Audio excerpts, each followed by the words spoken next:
Bonjour à tous et bienvenue pour cette nouvelle vidéo consacrée à Horror Arkham. Et ah oui, si vous regardez pas les parties, j'essaie maintenant d'enregistrer en plein écran pour voilà, pour qu'il y ait moins d'éléments inutiles sur les côtés. Donc je disais, ce coup-ci, ça faisait longtemps, on va faire une vidéo sur un investigateur parallèle, en l'occurrence Jim Culver. Alors je précise d'emblée, et je mettrai probablement une note dans la description. Généralement, dans ce genre de vidéo, à la fin, je donne une liste de decks. Et ben là, je me suis creusé la tête. Je ne suis pas arrivé à une liste de decks définitive, donc je vais vous présenter un deck en cours de construction avec des idées dedans. Et je commenterai ces idées-là. Voilà. Mais si je me trompe pas, normalement tout le reste de la vidéo a été bien préparé. Alors je crois que je l'ai déjà mentionné dans des vidéos précédentes. Les investigateurs parallèles, visiblement ils en ont fait toute une série qui joue sur les pions bénis ou maudits. Probablement qu'ils se sont rendus compte que les pions bénis et maudits, donc il y avait eu en premier dans Innsmouth, et qu'il y avait assez peu de cartes qui jouaient avec, donc c'était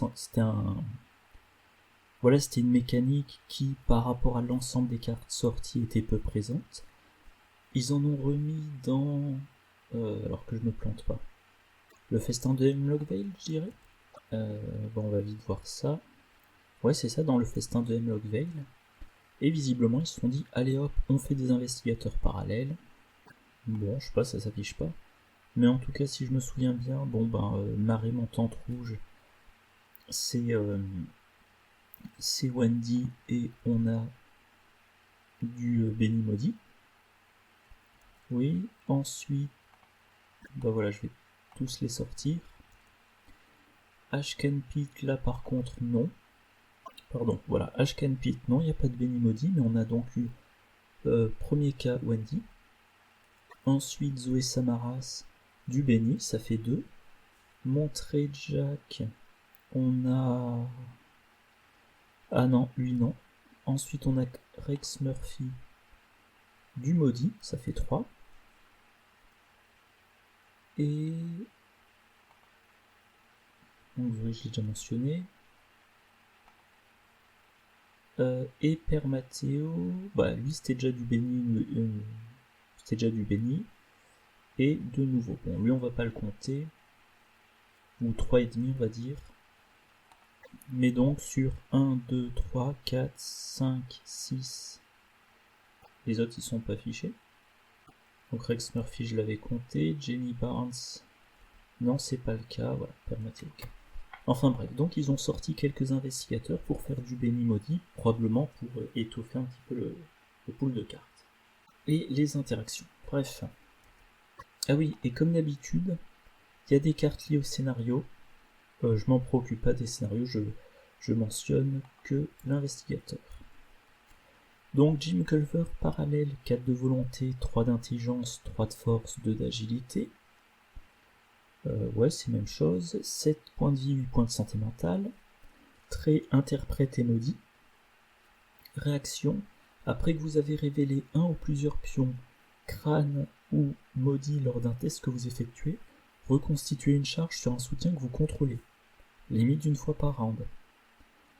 Pour rappel, la version standard, c'était que les pions crâne, on les considérait comme des zéros. Donc on se rendait le deck de rencontre, le sac du chaos plus favorable. Et on pouvait considérer les signes des anciens comme des crânes et donc comme des zéros. Et en plus avoir plus de chances d'activer tous les effets du style quand vous révélez un crâne, blablabla. Lui, son signe des anciens, c'est plus 2, vous avez le droit de traiter ce pion comme un pion crâne ou maudit à la place. Voilà. Donc il veut révéler des crânes, il veut révéler des pions maudits, et le signe des anciens, il peut considérer que c'est un crâne ou un pion maudit. Son verso, taille de deck 30, il a accès aux cartes mystiques jusqu'au niveau 3, aux cartes sort et maudit de niveau 0 à 4, aux cartes neutres de niveau 0 à 5, comme je crois tous les investigateurs, et a jusqu'à 5 autres cartes survivantes de niveau 0. Exigence de deck, la trompette de Jim, donc sa carte signature, dernière Rhapsody, sa faiblesse perso, l'au-delà, alors l'au-delà, je vérifie si ça enregistre bien, l'au-delà c'est une autre carte signature et c'est une des raisons pour lesquelles je ne vais pas aller autant en détail que d'habitude dans cette vidéo. Une faiblesse de base au hasard. Taille du deck esprit 10, ça c'est lié à la carte l'au-delà. Construction du deck esprit, 9 soutiens alliés différents de n'importe quelle classe de niveau 0 à 2. Donc il a accès à 9 soutiens alliés jusqu'au niveau 2, peu importe la classe, et l'ombre vengeresse, et ben c'est notre faiblesse. Instruction du deck esprit. Mélangez le deck esprit séparément de votre deck. D'ailleurs, j'ai un petit doute. Alors là, je me sens un petit peu con. Je ne sais pas si le deck esprit est complètement séparé du deck. Est-ce qu'il a un deck de 30 cartes, un deck esprit de 10, ou si les 10 sont parmi les 30. Je sais pas, ça faudrait vérifier dans le PDF. Bon, encore un truc que je maîtrise pas bien sur lui. Donc, instruction du deck esprit, mélangez le deck esprit séparément de votre deck et placez-le à côté du soutien l'au-delà. Ah, point important, j'ai un colis à aller chercher. Blablabla, alors attendez, j'ai perdu ma ligne. À côté du soutien l'au-delà face cachée, ce deck peut être amélioré séparément en utilisant votre expérience non dépensée. Bon, j'ai dû m'interrompre, bref, je reprends. Jim Culver, bon, qu'est-ce qu'il y a à dire sur lui? Des stats assez équilibrées, un peu plus de volonté, tant mieux pour un mystique. Un total de résistance de 15. La plupart des investigateurs ont un total de 14. Il joue avec les crânes et les pions maudits. Et niveau construction, eh ben, il a accès... Alors pas à toutes les cartes mystiques, il s'arrête au niveau 3, il a accès à la très grande majorité des cartes sorts et maudits. Sa carte signature, ouais c'est la bonne. Donc un soutien qui coûte 2, qui occupe un emplacement de main, qui a 2 icônes de volonté et 2 icônes libres. Donc si on est vraiment en galère, on peut éventuellement l'attribuer un test. Objet, instrument, relique. C'est la version avancée, donc pour rappel, quand on a un investigateur parallèle, si je me souviens bien des règles, mais voilà, on peut jouer la face recto, on choisit la face recto, on choisit la face verso, et pour avancer, alors je crois que soit on remplace, soit on garde les 2 versions d'origine, soit on cumule. Bon, toujours est-il, ça c'est sa carte signature avancée. Réaction quand un pion crâne ou maudit est révélé lors d'un test de compétences que vous effectuez. Inclinez la trompette de Jim, soignez une horreur de chaque investigateur et de chaque soutien allié dans votre lieu ou dans un lieu adjacent. La version classique, c'est seulement les pions crânes et c'est soigner seulement un investigateur dans le lieu ou dans un lieu connexe. Tiens, d'ailleurs, ils ont traduit en français par adjacent, en général c'est connexe. Donc là, c'est vraiment du soin de masse. Ah tiens, une remarque, ils ont oublié de mettre le petit signe carte unique. Bon. Donc voilà, bon, sa carte signature, c'est du soin de masse. Petite remarque en passant, bah, si vous avez la capacité de soigner plein d'alliés d'un coup, ça peut être intéressant de jouer en équipe avec un investigateur qui utilise plein d'alliés. Bah, par exemple, mince, son nom m'échappe, le combattant de la jungle, là. Bon, je vais le chercher. Donc c'est un gardien. Et je crois que c'était Investigator. Ça m'énerve que son nom m'échappe. Léo Anderson, voilà le chef d'expédition. Lui ou Charlie Kane ou n'importe quel investigateur qui utilise beaucoup d'alliés. Voilà. Donc, bon, solution de soins très efficace. Et pour rappel, il y a ce deck esprit qui est plein d'alliés, dont on reparlera un petit peu plus tard. Ah bah tiens, justement, l'au-delà. C'est un soutien permanent, très sanctuaire et spectral, deck de Jim Culver uniquement, permanent, ok. Chaque esprit attaché perd tous ses traits imprimés et gagne le trait Geist. Quand des dégâts et ou horreurs devraient être placés sur un esprit attaché, ils doivent être placés sur Jim Culver à la place. Ok. Forcez. Quand votre tour commence, attachez la carte du dessus du deck esprit, donc le deck avec les 9 alliés différents et l'ombre chasseresse. Blablabla. Alors attendez. Quand votre tour commence, attachez la carte du dessus du deck esprit à l'au-delà en tant qu'esprit. Si 4 esprits ou plus sont attachés, donc au bout de 4 tours, premier tour j'attache le premier, quatrième tour j'attache le quatrième, et ben là voilà, retournez cette carte et résolvez son texte. Donc le verso c'est ça. Forcez un à la fois, choisissez chaque esprit non faiblesse attaché à l'au-delà, donc il y en a 4, on va révéler au total 4 pions. Si on révèle le signe des anciens, on peut soigner une horreur, donc une horreur s'il n'y a pas précisé de qui, c'est de Jim Culver, soit attacher la carte du dessus du deck esprit à l'au-delà en tant qu'esprit. Donc on remplace voilà, un esprit par un autre. Ok. Si c'est l'échec automatique, on défausse l'esprit, on subit un dégât direct ou une horreur directe. Et pour rappel, déjà dès que des dégâts ou des horreurs devraient être infligés à ces esprits, on se les prend. Donc Jim Culver va peut-être être très fréquemment blessé à cause de ces esprits-là. Un pion crâne, on défausse l'esprit et on se soigne d'une horreur. Un pion cultiste, chose ancienne, tablette ou maudit, et donc là ça sera un cas très fréquent si on joue un deck maudit, vous devez soit défausser cet esprit, soit subir un dégât direct. Et tout autre pion, on défausse l'esprit, puis on remet la carte sur son côté soutien. Ok. Donc, on met un premier esprit, puis un deuxième esprit, troisième esprit, quatrième esprit, et là, on résout tout ça. On peut être amené à défausser des esprits, ou se prendre des dégâts directs, ou se prendre des horreurs directes, ou choisir est-ce qu'on veut subir ou défausser. Et ensuite, on remet sur le côté soutien. Mais si par exemple on a défaussé un des 4 esprits, et ben tour suivant, on met de nouveau un quatrième et on résout de nouveau tous les effets de l'au-delà. Et donc potentiellement on se prend encore plein de dégâts et d'horreurs. Donc peut-être qu'il faut choisir de les défausser pour ne pas trop subir. Rappel, les esprits attachés à l'au-delà sont en jeu, mais seulement avec leur nom et leur boîte de texte. Les esprits n'occupent pas d'emplacement et n'ont pas de valeur de vie et de santé mentale. Quand un esprit unique est attaché à l'au-delà, tout autre soutien qui partage son nom et qui est déjà en jeu est défaussé. Les esprits sont toujours défaussés sous le deck esprit. Donc le deck esprit tourne.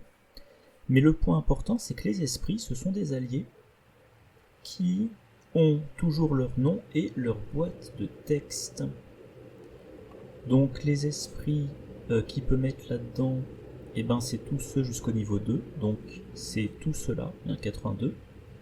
Et si on prend par exemple l'exemple du flic en patrouille, quand le flic en patrouille est attaché à l'au-delà, on a toujours ça, on a toujours le vous avez plus en force et capacité déclenchée, défaussez-le,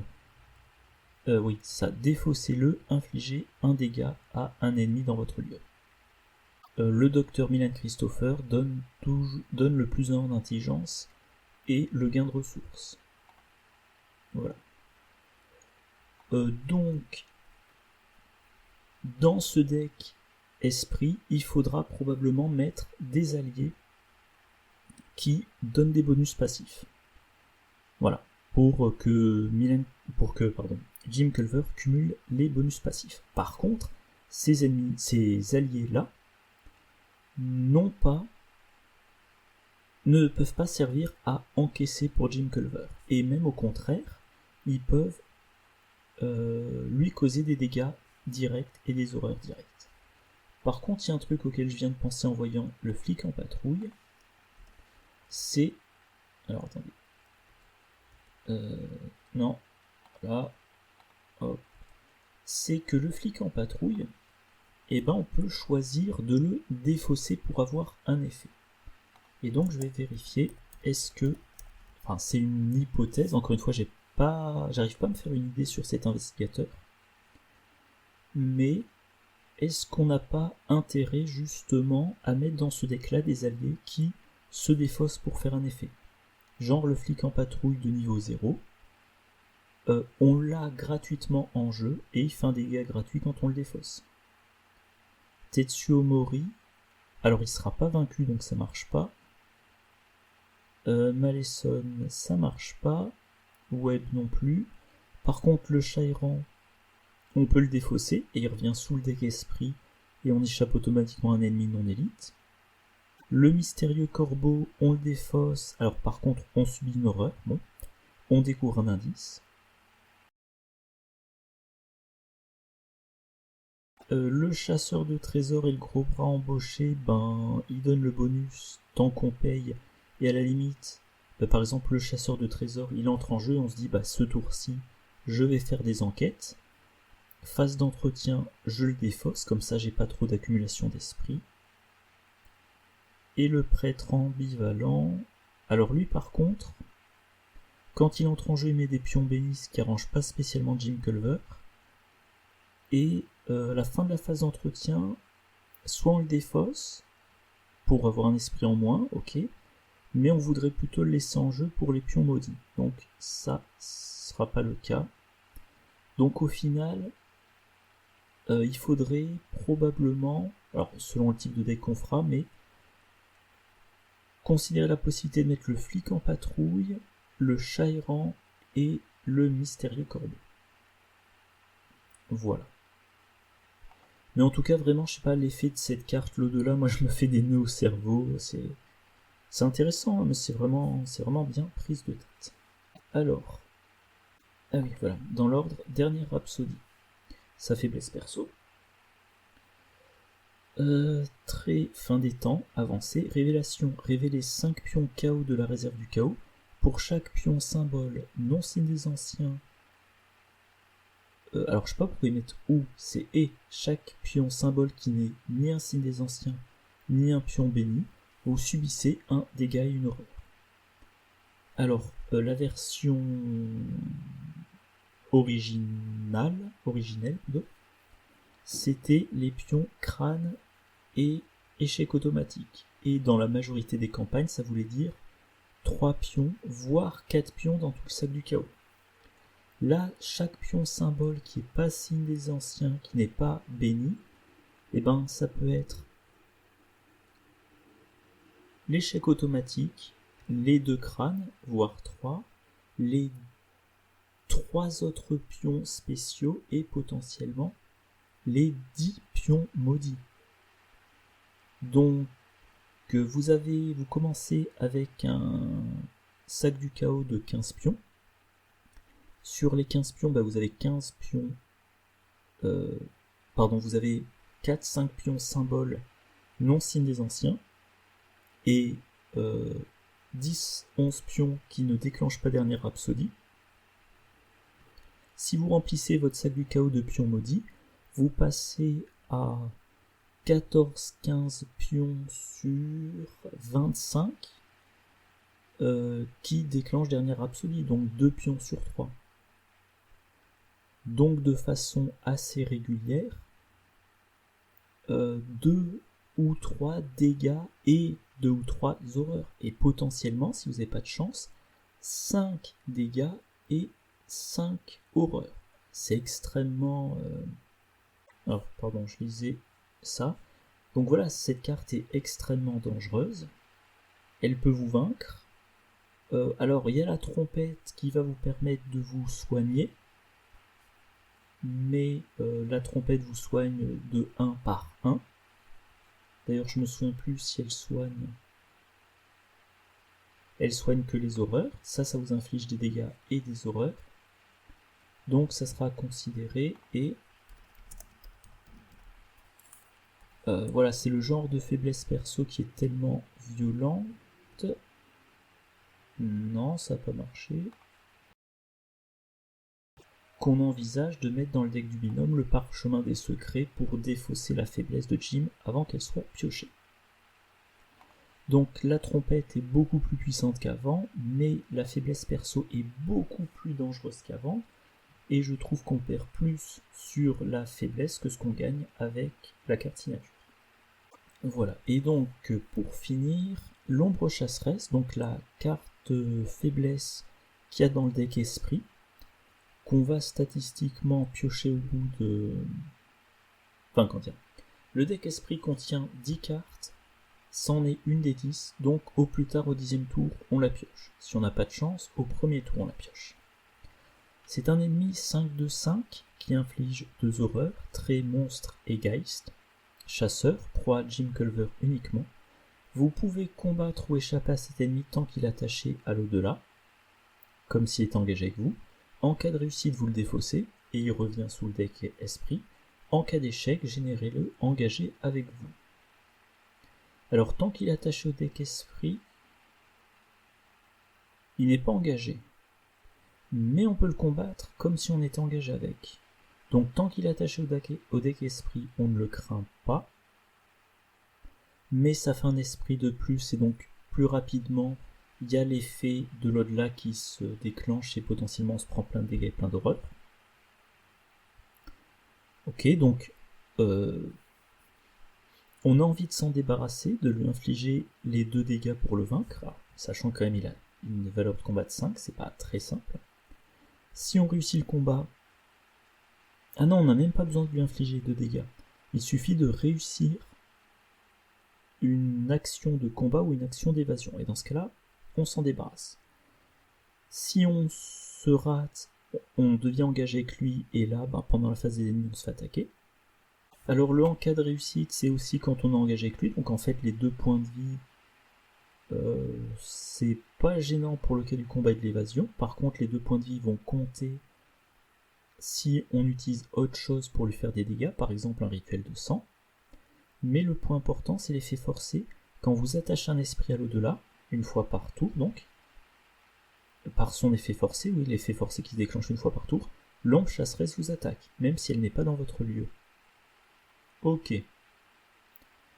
Donc, on sait que au tour suivant, et à tous les tours suivants même, on va se faire attaquer par l'ombre vengeresse, donc on veut s'en débarrasser. Quand on s'en débarrasse, elle revient sous le deck esprit, et on finira par la remettre en jeu. Et potentiellement, si vous avez accumulé les esprits attachés à l'au-delà, la pioche du deck esprit est... Alors attendez, j'ai perdu... Mince. Qu'est-ce qu'il me fait? Bon, alors j'ai eu un plantage d'OBS. Je vais vérifier... Ouais. Je disais donc, si vous avez laissé plein d'esprits en jeu, mettons vous avez 6 esprits en jeu, l'ombre chasseresse arrive, alors, je sais plus si les... quand... Ouais... Ah ouais, donc, l'ombre chasseresse va déclencher l'effet de l'au-delà, ok. Mais l'au-delà n'aura pas d'effet par rapport à elle. Donc vous avez 6 esprits attachés à l'au-delà. Vous piochez l'ombre vengeresse, c'est le 7e. Vous résolvez l'effet histoire de l'au-delà pour chaque esprit, et mettons, mettons que vous les gardez les 6. Il y en a 6 en jeu. Il y a aussi l'ombre vengeresse, ça fait 7. Ça veut dire que dans votre pioche esprit, vous n'en avez plus que 3. Donc si l'ombre vengeresse immédiatement vous la vainquez, elle va sous le deck esprit, et donc vous savez que ça sera la 4e carte que vous piocherez. D'un autre côté, que je m'y retrouve. D'un autre côté, Le pion maudit vous fait défausser un esprit. Le pion crâne vous fait défausser l'esprit. Tous ces pions-là, vous pouvez défausser, et avec un autre pion, vous défaussez. Donc, c'est quand même peu probable. Si vous avez 6 esprits, sur les 6, vous en défausserez pas mal. Et l'ombre vengeresse ne reviendra pas tout de suite. Mais bon, en tout cas, on veut vite s'en débarrasser, on veut pas rater son attaque ou son évasion pour pas devenir engagé avec, et on veut pas la laisser derrière soi parce que à chaque début de tour, on se fera attaquer même si on l'a laissé derrière soi. Voilà, donc ça c'était Jim Culver. On va maintenant passer aux cartes auxquelles il a accès. Donc on disait les cartes mystiques jusqu'au niveau 3, cartes neutres, enfin toutes les cartes neutres, cartes maudits et sorts jusqu'au niveau 4, et jusqu'à 5 autres cartes survivantes de niveau 0. Donc les cartes mystiques jusqu'au niveau 3, vu l'âge du jeu maintenant, il y en a plein. Pourquoi j'ai mis celui-là? Il est de niveau 4. Je sais pas, bon. Hop. Je sais pas non plus pourquoi il y a Éclipse sanglante, bref. Alors les cartes sort et maudit, niveau inférieur à 5. Il y en a tout plein. Alors évidemment il y a plein de cartes mystiques auxquelles il a accès en tant que carte mystique de niveau 3 ou moins. Mais on peut mentionner, voilà, c'est peut-être pour ça, le flambeau de Cthulhu de niveau 4. Il y a accès en tant que carte sort mais pas en tant que carte mystique. On peut mentionner, voilà, plein. Qu'est-ce que j'ai mis? Je sais pas, voilà, lire l'avenir. Et de manière générale, toutes les cartes bicolores du cycle aux confins de la Terre. Et qui ont le trésor. Le regard d'Ourage qui joue avec les pions maudits. Voilà, un événement, donc sort et maudit, révéler 7 pions KO pris au hasard dans la réserve du chaos, infliger un total de 1 dégât plus 1 dégât supplémentaire pour chaque pion maudit ou échec automatique révélé, réparti comme vous le souhaitez parmi les ennemis dans votre lieu. Cette action ne provoque pas d'attaque d'opportunité. Si vous avez rempli le sac du chaos de pions maudits, vous avez un total de 11 pions qui déclenchent cet effet sur, on va dire, 26 pions. Donc 11 sur 26, ouais, ça fait plus de 2 tiers. Je sais pas, vous pouvez peut-être vous attendre à infliger 4 dégâts. Et évidemment, oui, comme vous êtes un mystique, vous avez accès à des cartes de manipulation des pions, comme par exemple faveur de la lune, donc vous augmentez votre moyenne. Et il y a aussi le fait que vous pouvez considérer... Alors, c'est pendant un test? Ouais, je sais pas, je pense que c'est tout le temps. Enfin, quoique, je sais pas. J'ai un petit doute, est-ce que cet effet-là, c'est que lorsqu'on le résout lors d'un test ou tout le temps? À vérifier. Qu'est-ce qu'il y a? Il y a Esprit d'humanité qui peut être bien pour lui. On met des pions maudits et on peut faire... Alors, oui, j'aurais peut-être dû commencer par là. Tous les decks qui utilisent des pions maudits, soit on veut avoir plein de pions maudits et jouer des cartes qui tirent avantage des pions maudits, soit on met des cartes qui ont un effet très puissant mais qui ont comme inconvénient de mettre des pions maudits, et ensuite on se débrouille pour que les pions maudits ne soient pas trop gênants. Si vous voulez des pions maudits, et Esprit d'humanité c'est très bien, parce que une fois par tour, vous avez 2 pions maudits et vous vous soignez d'un dégât et d'une horreur. Or, on l'a mentionné, la dernière rhapsodie, ça peut vous faire jusqu'à 5 et 5. Donc, le soin va être très utile. Effet papillon... à jouer quand un pion KO avec un symbole est révélé lors d'un test de compétence dans votre lieu, avant de résoudre ses effets. L'investigateur jouant cette carte ou l'investigateur effectuant le test a le droit d'attribuer une carte à ce test de compétence ou de renvoyer dans sa main une carte qu'il a attribuée à ce test. Alors est-ce que... je crois que c'est extra lucide le nom de la carte. Voilà, si un pion maudit est révélé lors de ce test de compétence, alors la carte elle très maudit, Donc Jim Culver peut l'avoir dans son deck. Si un pion maudit est révélé lors de ce test de compétence, vous avez le droit de renvoyer extra lucide dans votre main quand ce test se termine. Donc vous faites un test, vous révélez un ou plusieurs pions maudits, vous jouez effet papillon, vous attribuez extra lucide, donc vous avez extra lucide dans votre main, vous l'attribuez au test, fin du test, ça revient dans votre main, et en attendant, ça vous a fait un bonus de plus 1 ou plus 2 ou plus 3. Riastrad, bon vous mettez jusqu'à 3 pions maudits dans réserve du chaos. Pour chaque pion, vous combattez avec plus 1 en force et vous infligez plus 1 dégât. Donc potentiellement en une action, 4 dégâts. Armageddon, alors de niveau 4 et les 2 autres sorts équivalents pour l'enquête et pour l'évasion. Donc vous y avez accès en tant que carte maudite. Ça vous fait faire un test avec votre volonté. Vous avez un plus 2. Vous avez un effet bonus au test. Et pour chaque pion maudit, vous pouvez soit recharger la carte, soit faire l'effet. Et que ça soit réussi ou raté. Donc voilà, vous avez 10 pions maudits dans le sac du chaos. Vous faites un test, peut-être que vous utilisez Olive McBride de niveau, je crois que c'est 2. Vous piochez 4 pions, vous en résolvez 2. Vous résolvez les 2 pions maudits. Chaque pion maudit vous fait piocher un pion de plus. Si vous êtes chanceux, vous retrouvez au total avec 3 pions maudits. Si le test est réussi, c'est 2 dégâts. Et potentiellement 3 dégâts de plus avec les pions maudits. Et si vous ratez, vous avez l'effet des pions maudits. Voilà, et pour l'évasion, je sais plus ce que ça fait. Et pour l'enquête, c'est des indices, donc très efficace. Alors, les cartes survivantes de niveau 0, on en a un bon paquet. On peut mentionner Peter Sylvestre pour sa capacité à encaisser les horreurs.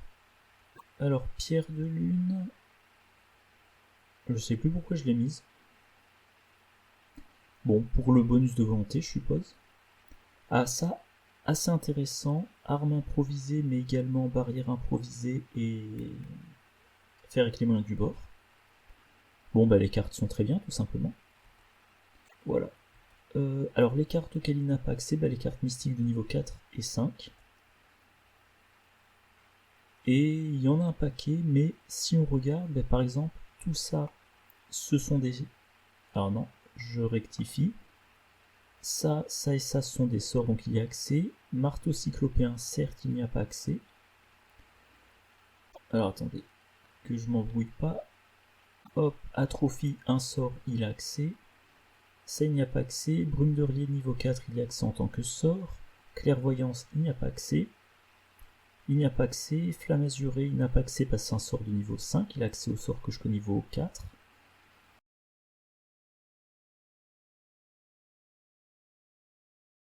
Œil du chaos, il y a accès en tant que sort, etc., etc. Donc en fait, une liste de 34 cartes, mais il a accès à certaines de ces cartes par d'autres moyens. Et je vérifie un truc. Maudit, c'est comme sort, c'est jusqu'au niveau 4. Donc si on regarde, voilà, hop, on fait un petit CTRL-F. Tous ces sorts-là, il faut voir est-ce qu'ils sont de niveau 4, dans ce cas-là, il peut les avoir. Ou de niveau 5, dans ce cas-là, il ne peut pas les avoir.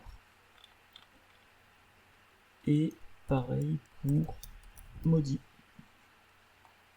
Voilà. Objet maudit de niveau 4, il y a accès. Objet maudit de niveau 4, il y a accès.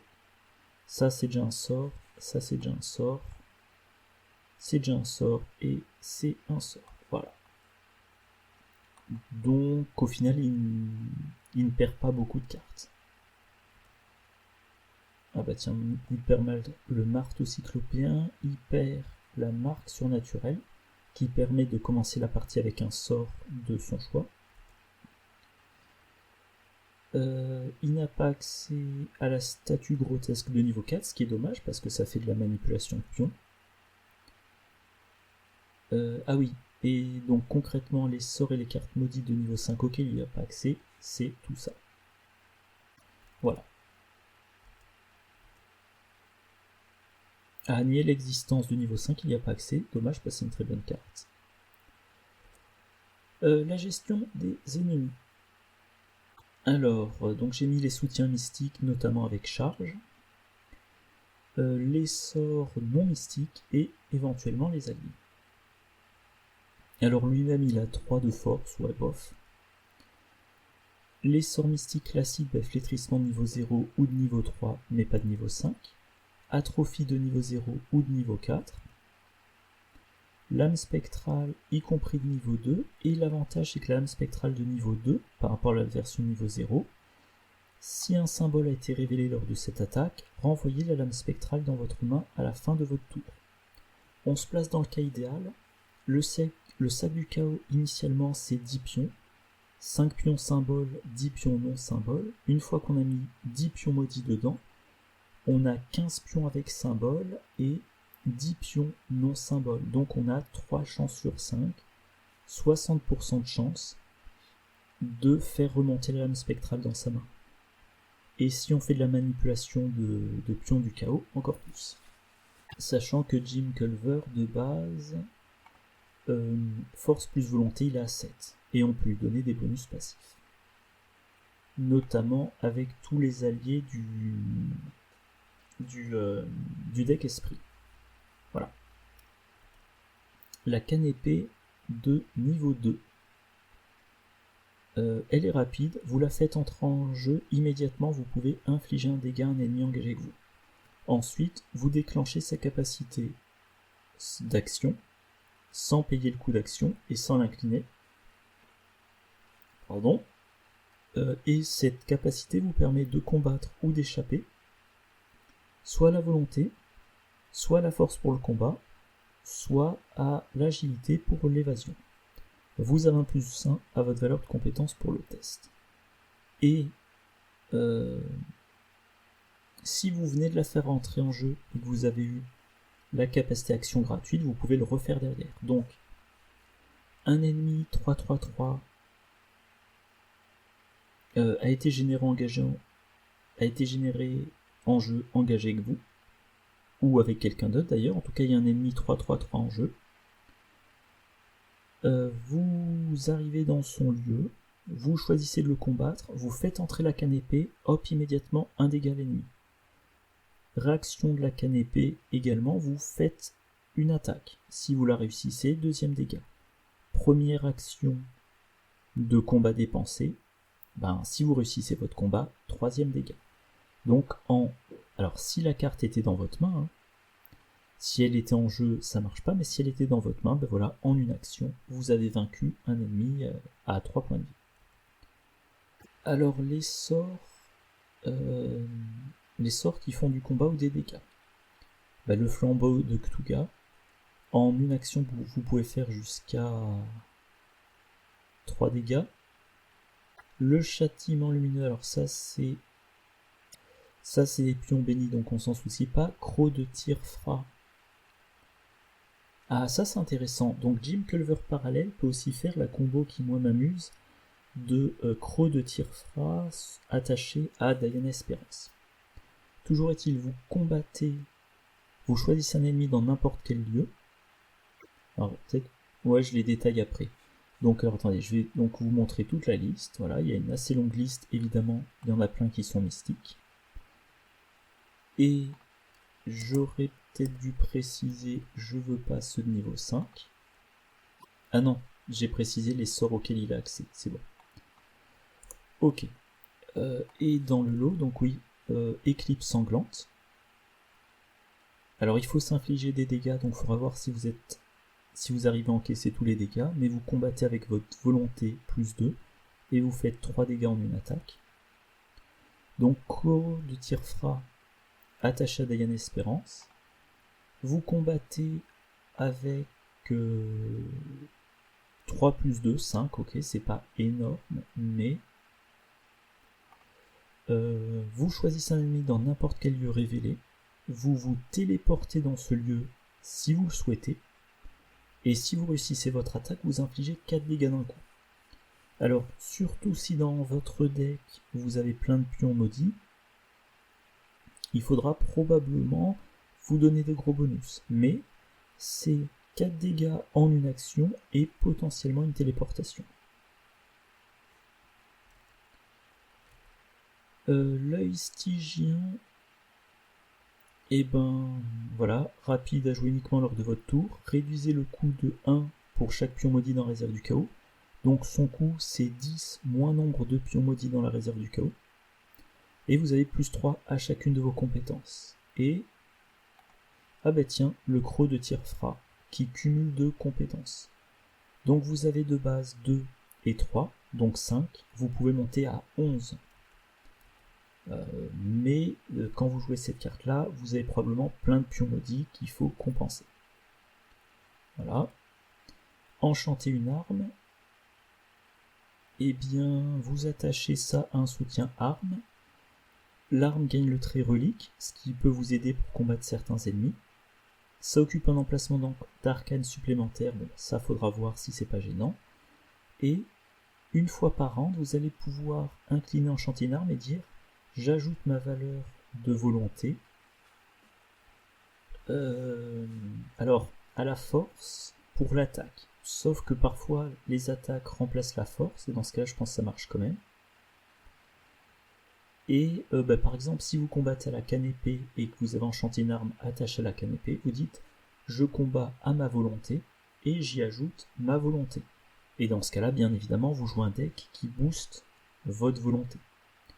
Donc vous partez de 4 en volonté, enchanter une arme va vous fournir un plus 4 pour un combat avec cette arme-là une fois par tour. Et ben si vous avez votre volonté boostée, ça peut être un plus 5, un plus 6 et plus 1 dégât. Voilà, la canne épée, elle peut faire 2 dégâts pendant par tour, vu qu'il faut l'incliner pour pouvoir faire une attaque, et qu'enchanter une arme aussi, il faut l'incliner. Réastrade, je l'ai déjà mentionné. Invocation occulte, vous défaussez jusqu'à 2 cartes, vous combattez à intelligence, c'est-à-dire 3 de base, plus 1 par carte défaussée, et vous infligez plus 1 dégât par carte défaussée. Alors les alliés. Donc il a accès à tout plein d'alliés, vu qu'il a accès à tous les alliés jusqu'au niveau 2. Mais attention, tous ces alliés-là, c'est pour les mettre dans le deck esprit. Dans son deck standard, il a accès uniquement aux alliés mystiques jusqu'au niveau 3 et neutres jusqu'au niveau 5. Mais on peut mentionner Jessica Hyde qui booste sa force. Alors par contre, l'effet de soin, on ne prendra pas en compte vu qu'elle n'a pas de valeur de santé mentale quand elle est attachée au deck esprit. Attendez, il y a un truc qui me gêne. Ah, c'est bizarre. Alors, attendez, j'ai encore eu un plantage d'OBS. Ça commence à faire beaucoup. Et je veux pas me faire avoir comme l'autre fois, donc il faut que je reparamètre bien l'écran. Alors, je sélectionne l'écran sur lequel il y a... Non, c'est pas cet écran-là. C'est pas cet écran-là non plus. Alors que j'y arrive. C'est pas cet écran-là non plus. Attendez. Ok. Alors paradoxalement, OBS plante quand j'essaie de vérifier si OBS enregistre toujours. À ce que je disais... oui, donc Jessica Hyde, tant qu'elle est attachée au deck esprit, on ne compte pas ses points de vie et points de santé mentale. Donc l'effet de régénération ne sert à rien. David Renfield, il booste la volonté. En plus, il fait du gain de ressources. Ikiak va booster votre volonté et votre intelligence. Bon, la volonté pour plein de sorts de combat, l'intelligence pour invocation occulte. Olive McBride, elle va vous aider à avoir les pions que vous voulez, par exemple des pions maudits pour Armageddon, des pions avec symbole pour que la lame spectrale remonte dans votre main. Chant des morts, alors Chant des morts, ça tire avantage ça vous donne un bonus de dégâts si vous révélez un pion crâne, mais ça n'a aucun effet particulier si vous révélez un pion maudit. Donc Chant des morts, ça peut être intéressant dans un deck Jim Culver originel, moins dans un deck Jim Culver parallèle. Éclat du néant, ouais, je sais pas pourquoi je l'ai cité. Et donc les alliés, ouais, flic en patrouille. Alors Yaotl, bon bah c'est pour les bonus de compétences. Le montant l'air, ça donne un +1 en agilité si on veut faire des évasions, et ou pour avoir un bonus au croc de fang, de tir-fra, et la possibilité de se désengager des ennemis engagés avec soi et de se déplacer. Voilà, donc laisser derrière soi des ennemis. Ok, maintenant l'enquête. Alors, voilà, j'avais oublié de mettre à jour. L'enquête, j'ai mis Jim lui-même. Bon, ça a modéré. Les cartes mystiques d'enquête classique, rituel de recherche, 6e sens, lire les signes, chapelet de malédiction, attirer vers la flamme et extatique, les cartes sorts ou maudits autres et les alliés. Donc c'est un petit peu les mêmes catégories que pour le combat, hein, ça c'est logique. Jim Culver, il a 3 d'intelligence, bon, c'est un début. Bah, le rituel de recherche, hein, le classique, hein, de niveau 2, vous n'avez pas accès au niveau... Ah si, pardon, vous avez accès au niveau 4 en tant que sort. Donc vous enquêtez à volonté +2, et vous pouvez gagner 2 ou 3 indices en une enquête. Et l'effet négatif lié au pion, les pions maudits n'en font pas partie. Donc si vous avez votre sac du chaos avec 10 pions maudits dedans, tous ces pions-là qui provoquent l'effet négatif, vous n'en avez plus à la louche 5 parmi 15, mais 5 parmi 25, et donc le risque est réduit. Le 6e sens de niveau 4, bon ben pareil, un grand classique, hein. Par contre là, l'effet pour ces pions-là, c'est un effet positif. Donc on l'aura moins fréquemment si on a plein de pions maudits. Toujours la même discussion sur est-ce que vous voulez faire un deck qui a plein de pions maudits dans le sac du chaos, ou est-ce que vous voulez en utiliser le moins possible et temporiser. Lire les signes, pareil, un classique, et là on va l'avantage du niveau 2, c'est que si on a 15 pions avec symbole dans un sac du chaos de 25 cartes, on a 60% de chance de le remonter dans sa main après utilisation. Olive McBride, voilà, pour avoir le bon pion au bon moment. Glyphe archaïque, c'est un sort de niveau 3. Alors, il y a quand même un truc, faut que je vérifie. Alors le problème là, que je ne dise pas de bêtises, c'est qu'on peut pas mettre la version niveau 0 dans son deck, donc on pourra pas avoir accès à la version niveau 3. Dommage. Lunettes prismatiques. Donc carte de niveau 2 qui occupe un emplacement d'accessoire. Action, ajoute un pion maudit à la réserve du chaos, enquêter. Vous gagnez +2 à votre valeur de compétence pour cette enquête. Si un pion maudit est révélé lors de cette enquête, vous avez le droit d'incliner les lunettes prismatiques pour découvrir un indice supplémentaire dans votre lieu. Donc vous vous donnez un +2, vous augmentez vos chances de réussite, mais vous mettez un pion maudit dans le sac du chaos, ce qui augmente le modificateur négatif moyen du sac du chaos, ce qui réduit vos chances, mais moins que le +2. Et si vous révélez un pion maudit, vous avez un deuxième indice. Alors, pardon, je relis. Découvrir un indice supplémentaire. Pour avoir un indice supplémentaire, il faut réussir à avoir l'indice de base. Donc il faut réussir le test. Voilà. Qu'est-ce qu'il y a d'autre à dire sur cette carte-là? Voilà, hein, ça vous met des pions maudits, ce qui peut vous intéresser ou vous gêner selon le type de deck. Et vous voulez, lors d'une enquête, révéler un pion maudit, sachant que pour utiliser les lunettes prismatiques, il n'y a pas besoin qu'elles soient redressées. Donc vous utilisez une fois, pas de pion maudit, tant pis. Une deuxième fois, pas de pion maudit, tant pis. Une troisième fois, là il y a un pion maudit. je l'incline, et en 3 actions, j'ai eu 4 indices. Voilà.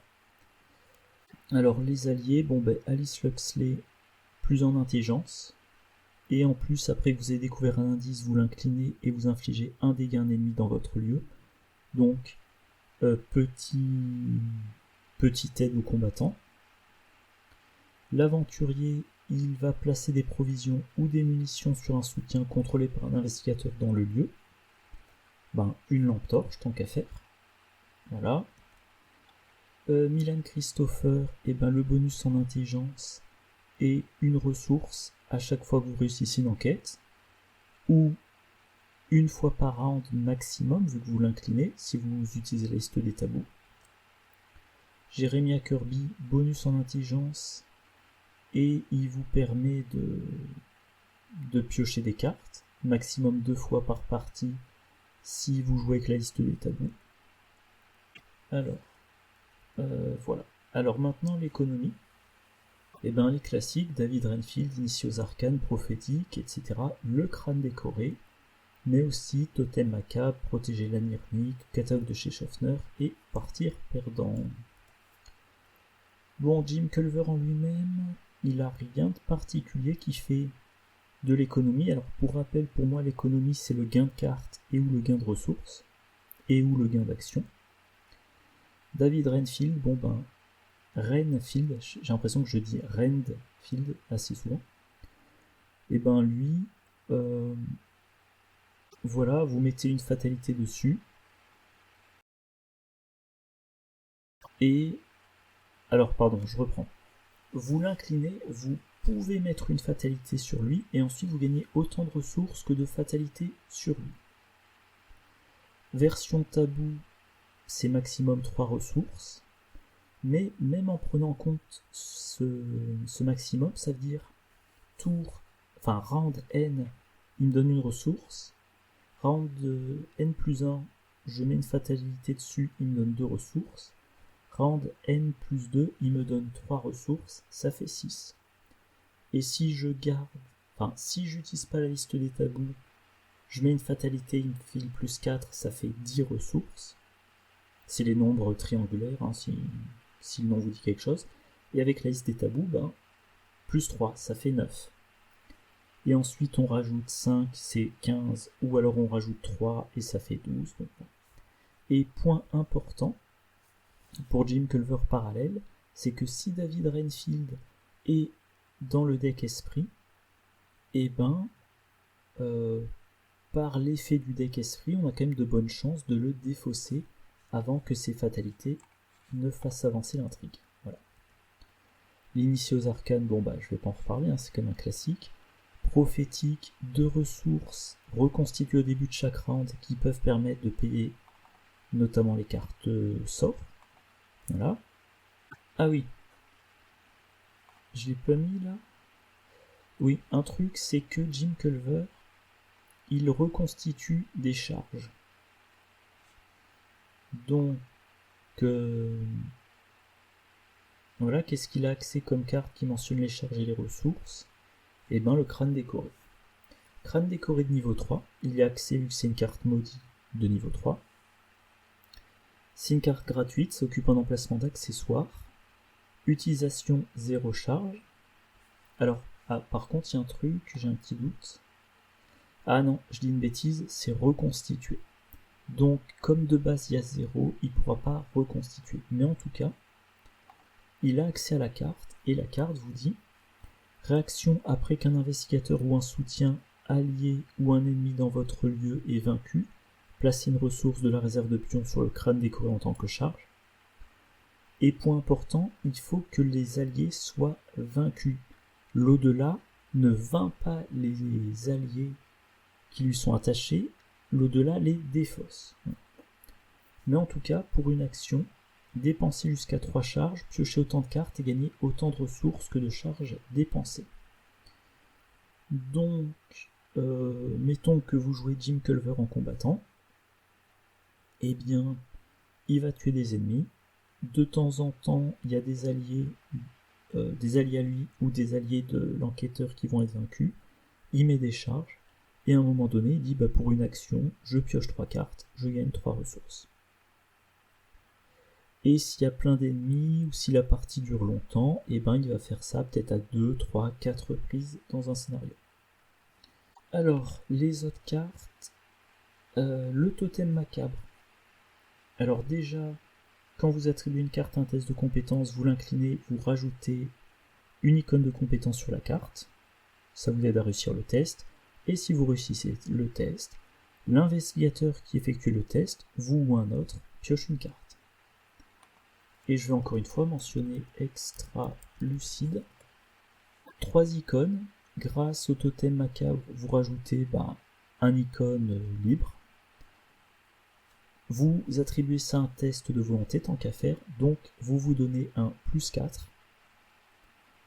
Si un pion maudit est révélé, extra lucide remontera dans votre main à la fin du test. Et si vous réussissez le test, et ben vous piochez une carte. Protégez l'Anirnic, un soutien allié dans votre lieu a été vaincu ou défaussé par un effet de carte, par exemple défaussé par l'au-delà. Alors, renvoyer dans la main de son propriétaire, vous ne pourrez pas le faire pour contrer l'effet de l'au-delà, mais vous pouvez quand même piocher 3 cartes. Catalogue de chez Schaffner, voilà, c'est une carte survivante niveau 0, donc il y a accès. Et ben, ça coûte 2, il y a 5 secrets dessus, et les secrets peuvent payer des soutiens objets, joués par les investigateurs dans votre lieu. Donc ça peut vous servir à payer la canne épée par exemple, ou la lampe torche, ou voilà. Et partir perdant, alors en version tabou ça coûte 3 XP, mais ça reste une carte de niveau 0. Vous augmentez la difficulté d'un test, par exemple un test que vous ne savez, dont vous savez que vous ne le gagnerez pas, ou que vous ne vous souciez pas de gagner. Mettons par exemple, vous combattez avec Armageddon, vous utilisez Olive McBride, et votre objectif c'est simplement de révéler plein de pions maudits pour infliger un dégât par pion maudit révélé. Et ben vous rendez le test plus dur avec partir perdant. Tant que vous y êtes, alors je me souviens jamais, ça doit être garder courage. Vous attribuez garder courage. Voilà, le test est raté. Enfin, quand vous initiez le test, vous dites par exemple, je veux piocher une carte. Vous attribuez garder courage, le test est raté, et ben vous piochez 2 cartes, vous gagnez 2 ressources. Et encore une fois, si vous utilisez la bonne carte, comme Armageddon niveau 4, vous avez quand même un effet intéressant. Si vous avez révélé 4 pions maudits, vous avez pu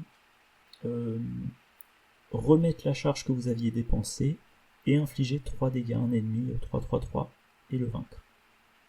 Voilà.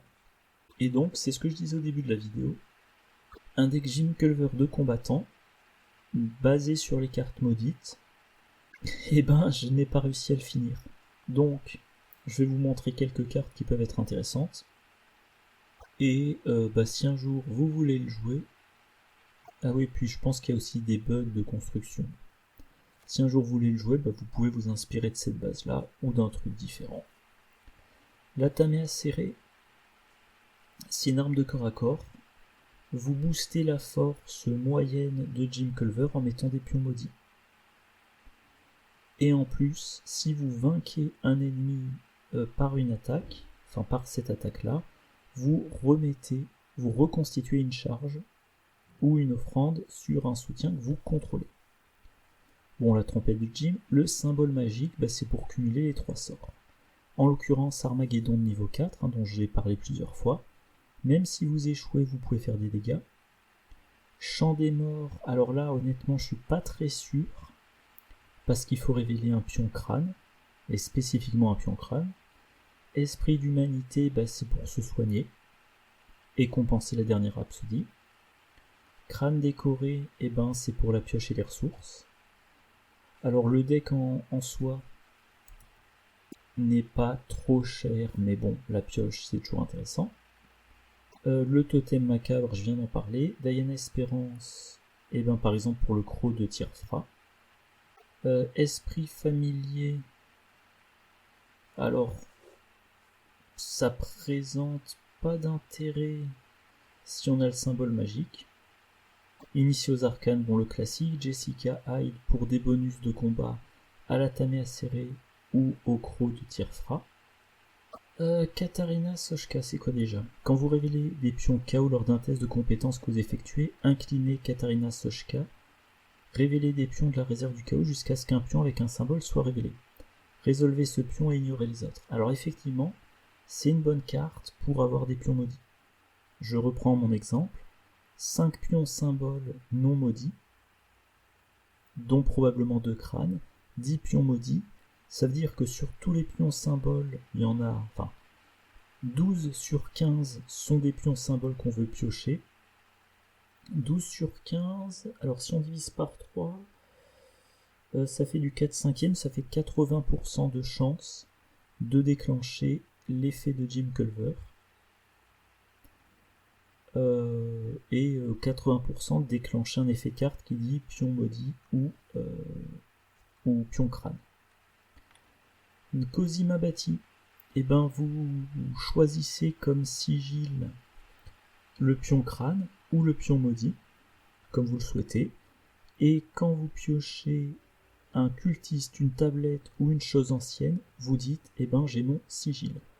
Donc je reviens sur mon exemple, 15 pions, 10 pions maudits, cultiste plus tablette plus chose ancienne, on va considérer que ça fait un total de 3 pions. Et sur les 25 pions, vous avez les 10 pions maudits, plus les 2 crânes, plus, si vous le souhaitez, le pion signe des anciens avec la capacité de Jim Culver, donc on en a 13,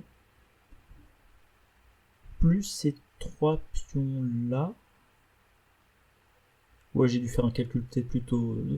Donc au final, quels sont les pions qui ne vont pas déclencher la capacité de Jim Culver, enfin une des capacités de son deck, les 10 pions non symboles et l'échec automatique, donc 11 pions sur 25. Alors Olive McBride de niveau 2, bien évidemment ça augmente les chances de piocher les pions maudits. Peter Sylvestre de niveau 2, pour moi on peut le mettre dans le deck esprit, mais... il a l'avantage, le bonus en volonté, le bonus en agilité pour le croc de Tirfra. Faveur de la lune pour avoir un pion maudit quand on le souhaite. Malédiction millénaire, c'est vrai que j'en ai pas encore parlé. Vous révélez 2 pions maudits. Vous dites le deuxième, je considère à la place que c'est un pion crâne. Et ces 2 pions maudits, soit je les remets dans la réserve du chaos, soit je les sors. Et vous attaquez avec Chant des Morts, vous voulez soit un pion crâne, soit 2 pions maudits. Ça augmente les chances d'activer le Chant des Morts. Charisme pour cumuler plusieurs alliés. Sachant que ça sera les alliés dans votre deck, pas les alliés esprit. Chasseur de reliques pour cumuler crâne décoré totem macabre. Traité blasphématoire. Une fois par round, vous allez considérer qu'un pion maudit vous donne un modificateur de +1. Voilà, tout simplement. Mais par contre, le pion maudit restera dans le sac du chaos, ce qui vous arrange pour plein de cartes. Croc de Tirfra, l'œil stygien, notamment pour le croc de Tirfra, mais de manière plus générale, vous allez pendant un round vous donner +3 à chaque compétence que vous souhaitez. Voilà, pas grand chose de plus à dire. Alors, marque de chasseur. Vous l'attachez un ennemi dans votre lieu. Vous avez plus en force. Ce qui peut vous aider si vous combattez avec... mettons que l'ennemi est 5-5-5. Vous jouez la marque du chasseur. Ça vous aide à réussir votre attaque avec le croc. Le croc, si l'attaque est réussie, il inflige 4 dégâts. Vous sacrifiez la marque du chasseur, ennemi vaincu. Regard d'ouvrage, j'en ai parlé, Riastrad, j'en ai parlé, sombre prophétie. Rapide à jouer quand vous devriez révéler un pion KO, révélez 5 pions KO au lieu de 1. Choisissez un pion qui a un symbole autre que le signe des anciens, et c'est lui que vous devez révéler. Donc ça augmente vos chances d'avoir des pions crânes ou maudits. mais potentiellement ça vous fait piocher l'échec automatique. Et les compétences, alors chance du diable, c'est un icône libre. Quand vous révélez un pion maudit lors d'un test de compétences que vous effectuez, vous avez le droit d'attribuer chance du diable à ce test de compétences depuis votre main. Si vous le faites, chance du diable gagne 3 icônes libres. Donc là, c'est un +4 à un test qui attend dans votre main. Pour le moment, vous piocherez un pion maudit. Vous faites un test, vous piochez un pion maudit, ça vous fait échouer au test, ou alors ça vous met tellement limite que piocher un autre pion maudit ou un pion symbole vous fait échouer, vous dites j'attribue chance du diable. Derrière vous avez par exemple un -3, et ben vous réussissez quand même votre test. Voilà. Extra lucide. Bon ben j'en ai parlé, hein, ça vous donne un +2 voire +3. Et vous espérez piocher un pion maudit pour que ça revienne dans votre main. Justifie les moyens, vous l'attribuez à n'importe quel type de test. Vous mettez dans le sac du chaos autant de pions maudits que la difficulté du test. Comme c'est un coût additionnel, ben, il faut pouvoir le faire, sinon vous ne pouvez pas attribuer justifier les moyens. Mais si vous pouvez payer le coût, et ben, vous avez un test réussi automatiquement. Je reviens à l'exemple de l'ennemi qui est 5-5-5. Vous lui mettez marque de chasseur. Voilà. Vous lui mettez marque de chasseur. Vous jouez croc de tir-fra. S'il y a 5 pions maudits dans le sac du chaos ou moins, vous pouvez attribuer justifier les moyens. Vous mettez 5 pions maudits de plus dans le sac du chaos. Vous dites c'est réussi automatiquement. Les 4 dégâts du croc, je sacrifie la marque du chasseur, ennemi vaincu. Préscience, ben vous l'attribuez un test de compétence, vous dites symbole, vous avez 80% de chance que ça marche, et vous prenez une carte sort de votre pile de défausse et vous la mettez dans votre main. Ben voilà, Riastrad, ou regard d'orage, ou marque de chasseur, ou croc de tir-fra, ou un soutien. Promesse de pouvoir, ça vous donne un +4, mais il faut mettre un pion maudit dans la réserve du chaos. Voilà. Et victime d'une malédiction, vous l'attribuez un test de compétence, vous mettez jusqu'à 3 pions maudits, et pour ce test-là, chaque pion maudit révélé est considéré comme un 0. Et ben ça c'est pour vos gros tests, hein, du style croc de tir-fra, ou Riastrad, ou Armageddon, pour pouvoir cumuler l'effet des pions maudits et l'effet de base d'Armageddon. Si vous piochez 4 pions maudits et que vous réussissez votre test, vous pouvez faire un total quand même de 6 dégâts en une seule action. Voilà, et donc je disais, bon là c'est des idées, j'ai pas de liste de deck définitive, je ferai un addendum à cette vidéo si un jour j'arrive à boucler une liste de decks qui me satisfait. Honnêtement, c'est très peu probable. Voilà. Bon, bah, j'espère quand même que cette vidéo vous a plu, que ça ne vous gêne pas trop d'avoir des idées de deck et pas un deck finalisé. N'hésitez pas à mettre dans les commentaires si vous avez déjà joué Jim Parallel et ce que vous en pensez. Prochaine vidéo. Enfin. Attendez, où j'en suis. Voilà. Donc les prochaines vidéos, et ben si je peux une vidéo de combo, je continue les vidéos de partie. Et niveau présentation d'investigateur, ben c'est Zoé Sanras par la suite. Voilà. D'ici là, moi je vous souhaite une bonne journée, une bonne soirée, de bonnes parties, et je vous dis à la prochaine. Au revoir.